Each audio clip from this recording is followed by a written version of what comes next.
Hazrat Aisha Siddiqa Raziyallahu Ta'ala Anha narrates that 3 cases involving a slave girl named Barira were presented.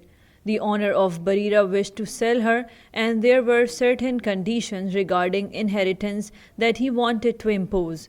Hazrat Aisha Siddiqa Raziyallahu Ta'ala Anha mentioned this matter to the Prophet Muhammad Sallallahu Alaihi Wasallam.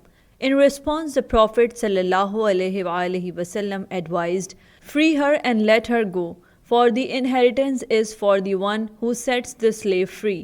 Barira was subsequently freed, and the Prophet ﷺ granted her the choice to either maintain or dissolve her marriage.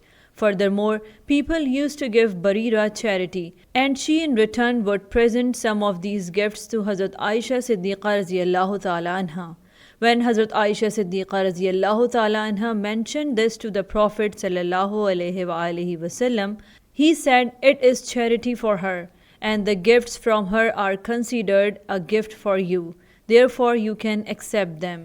Musnad Ahmad, Hadith number 23101.